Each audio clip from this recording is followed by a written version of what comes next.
하나님의 크신 은혜와 평강이 오늘도 여러분의 삶의 자리마다 넘쳐나시기를 기원합니다. 기도하겠습니다. 하나님 아버지, 주신 하루 말씀과 기도로 시작을 합니다. 겸손하게 시작하게 하셨으니 겸허하게 주의 말씀을 따르고 하나님과만 동행하는 복된 하루가 되게 하옵소서. 오늘도 말씀을 주실 때에 받고 아멘으로 담고 순종함으로 말씀 앞에서는 우리가 되게 하옵소서. 예수님의 이름으로 기도하옵나이다. 아멘. 오늘 보실 하나님의 말씀은 마태복음 21장 33절로 46절까지입니다. 마태복음 21장 33절로 46절을 같이 읽겠습니다. 다른 한 비유를 들으라. 한 집 주인이 포도원을 만들어 산 울타리로 두르고 거기에 즙 짜는 틀을 만들고 망대를 짓고 농부들에게 새로 주고 타국에 갔더니 열매 거둘 때가 가까움에 그 열매를 받으려고 자기 종들을 농부들에게 보내니 농부들이 종들을 잡아 하나는 심히 때리고 하나는 죽이고 하나는 돌로 쳤거늘 다시 다른 종들을 처음보다 많이 보내니 그들에게도 그렇게 하였는지라. 후에 자기 아들을 보내며 이르되 그들이 내 아들은 존대하리라 하였더니 농부들이 그 아들을 보고 서로 말하되 이는 상속자니 자 죽이고 그의 유산을 차지하자 하고 이에 잡아 포도원 밖에 내쫓아 죽였느니라. 그러면 포도원 주인이 올 때에 그 농부들을 어떻게 하겠느냐? 그들이 말하되 그 악한 자들을 진멸하고 포도원은 제때의 열매를 바칠 만한 다른 농부들에게 새로 줄지니이다.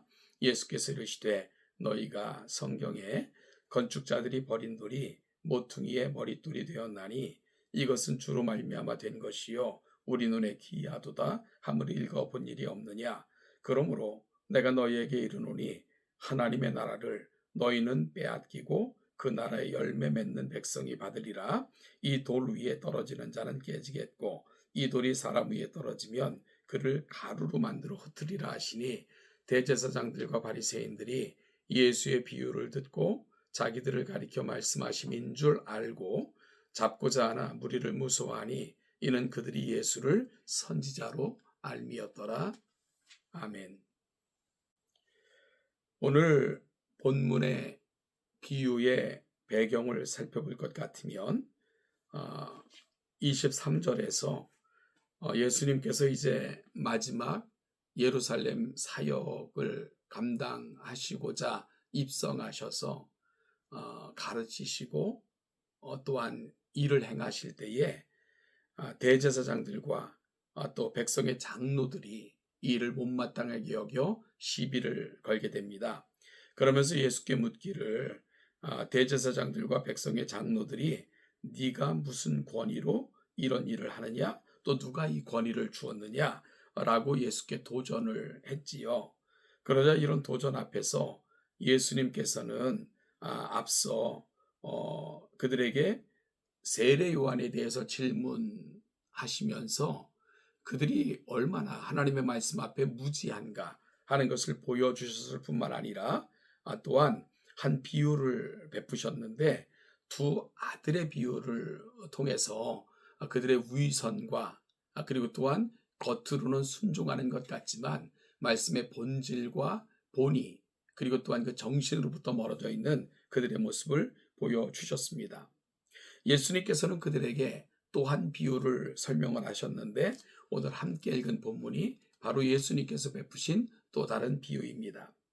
이 비유를 잘 읽고 있으면 예수님께서 얼마나 놀라운 구약의 말씀을 통해 하나님이 지금까지 펼쳐오셨던 구속사와 그리고 또한 앞으로 행해 나가실 일들이 얼마나 놀랍고 신비한 것인가 하는 것을 보여주는 그런 본문이 오늘 함께 읽은 본문입니다. 실로 놀랍고 정말 기이한 그런 성경 본문을 예수님께서는 해석으로 저와 여러분들에게 주신 것입니다. 오늘 본문의 비유는 이렇습니다. 한 집주인이 포도원을 만들어 잘 다듬고 가꾸어 그것을 렌트로 좀 누구에게 세를 주고 먼 타국으로 그렇게 출타를 가게 됩니다. 먼 곳에 있었던 주인은 이제 열매 맺을 때가 됐을 때 세를 받고자 종들을 보내게 되죠. 그러자 1분의 종부리가 도착하자 이를 세를 받아 농사를 졌던 사람들은 이 세를 주고자 하는 마음이 없었죠. 그래서 그들을 한 사람은 때리기도 하고 죽이기도 하고 또한 그들을 잡아서 또 내치기도 하면서 보냄을 받은 종들을 아주 무자비하게 대우를 했죠. 그러자 주인은 다시 다른 종들을 보내게 됩니다. 그러자 다른 종들도 첫 번째 왔던 종들과 똑같은 방식으로 그들 또한 죽이게 되죠. 그러자 주인은 이제 마지막으로 아들을 보내면서 그들은 아들은 존대하리라.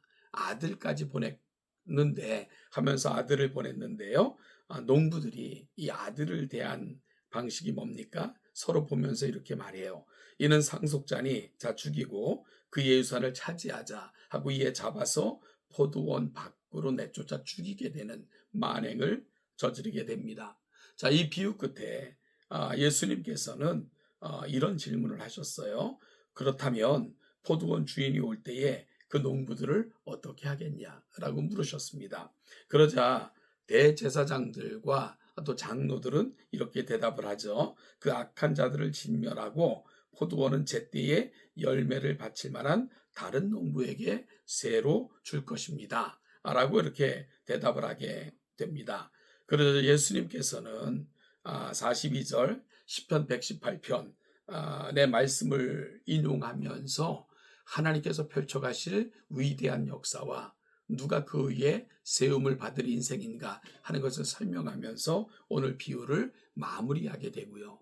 이 비유를 들었던 대제사장들과 바리새인들 그리고 장로의 무리들은 이것이 자기들을 향한 말씀인 것을 깨달았고 예수에 대해서 분이 여겼지만 감히 예수님에 대해서 어찌할 줄 모르는, 왜냐하면 무리를 무서워했기 때문에 예수님께 손을 대지 못하는 그러한 모습을 보이게 되죠. 이것이 바로 오늘 본문을 통해서 우리가 읽게 되는 예수님의 비유입니다. 여러분이 비유를 통해서 오늘 주시는 메시지가 뭡니까? 어찌 보면 지금까지도 하나님께서 펼쳐오시는 역사는 은혜의 역사이고요. 기다림의 역사인 것을 오늘 본문은 말씀해주고 있는 거죠. 하나님께서는 인간이 범죄한 이후에도 이 세상을 하나님의 거룩한 포도밭처럼 그렇게 여기셔서 가꾸셨고 보존하셨고 지금까지 인도하셨습니다. 수없이 많은 사람들을 보내시면서까지 세상을 돌이키시며 하나님의 거룩한 은혜의 자리가 되기를 소망하셨건만 그때마다 사람들은 하나님의 거룩한 은혜, 하나님의 섭리를 깨닫지 못하군요. 하나님이 보내셨던 때로는 선지자들, 하나님의 거룩한 사자들을 죽이고 핍박하고 외면하는 배도의 역사가 어찌 보면 지금까지 살았던 세상의 역사였던 것을 보게 됩니다. 그럼에도 불구하고 하나님께서는 세상을 향한 사랑을 포기할 수 없어 그 아들을 보내시기까지 하나님의 거룩한 뜻이 이 땅에 이루어지고 하나님과 인간이 화평한 가운데 하나님의 거룩한 뜻을 이루시고자 소망을 하셨습니다. 그런데 세상이 보여줬던 모습은 뭡니까? 그 아들을 죽이면서까지 하나님의 최종적 은혜를 거절했던 것, 세상이 보여줬던 모습이었고요. 어찌 보면 그것이 유대인들의 모습이었고 동족의 모습이었기에 오늘 마태는 안타까운 마음으로 이 하나님의 말씀을 전함으로 그들이 돌이키기를 간절히 소망했을 것입니다.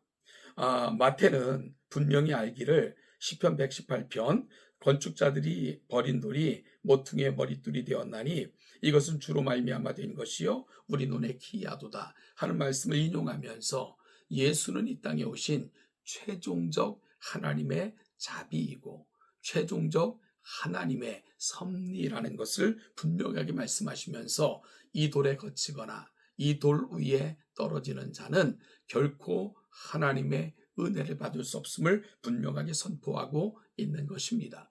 그러면은 어떤 자가 하나님의 은혜와 하나님의 거룩한 역사를 경험할 수 있을까요? 거치는 자가 아니라, 그 위에 떨어지는 자가 아니라 그 위에 세움을 입는 자들이어야 됩니다. 그래서 누가는 교회를 가리켜서 정말로 이 땅에 오신 건축자들의 머릿돌 위에 그렇게 세워진 바로 기관이 교회라고 이야기하고 있고요. 사도 바울도 선지자들과 사도들의 터 위에 세우심을 입은 것이 교회다라고 선포하면서 예수 그리스도께서 모퉁이 돌이 되어 주셨다라고 설명하고 있는 것이 바로 그와 같은 이유입니다. 따라서 우리가 하나님의 호의와 은혜 안에서 세워져 가려면 예수의 터 위에, 그리고 예수를 전하는 사도들과 선지자들의 말씀의 터 위에 세워질 때 우리는 하나님의 거룩한 기관이 되고 은혜를 담지한 은혜의 도구가 될 수 있을 것입니다. 오늘 마태는 어찌 보면은 바로 그 배도와 또한 이 호의를 거절한 자리에서 돌아와서 이 건축자들의 버린 돌처럼 취급받았지만 모퉁이들이 되어주신 예수 위에 다시 그 위에 세움을 받아 하나님의 거룩한 자녀들로 세워지기를 소망하는 것, 오늘 말씀을 전하고 있는 마태의 마음이었을 것입니다. 마태는 예수, 정말로 아들을 보내시기까지 사랑하신 그 하나님의 사랑을 저버린 그 안타까운 사실을 다시 기억시키면서 바로 그 모퉁이들에 거치는 자들이 아니라 그 위에 세움을 입는 자들이 되기를 간절히 소망하고 있었던 것입니다. 사랑하는 동천교회 성도 여러분, 오늘 이 비유를 통해 우리는 이 모퉁이들에 거치는 자들은 아닌가, 때로는 우리의 관습, 우리의 습관, 익숙함 때문에 그 예수 그리스도 하나님의 최종적 호의로부터 멀어지고 있는 그러한 삶을 살고 있지는 않은가, 우리는 그 모퉁이들 위에 세움을 입은 자고 세워져 가고 있는가, 다시 한번 기억하면서 예수 그리스도 거룩한 은혜의 터 위에, 하나님이 보내신 최종적 그 호의의 터 위에, 그리고 무엇보다도 하나님의 섭리의 터 위에 아름답게 세워져서 견실하게 세워져가는 우리 동천의 모든 성도들 되시기를 주님의 이름으로 축복합니다.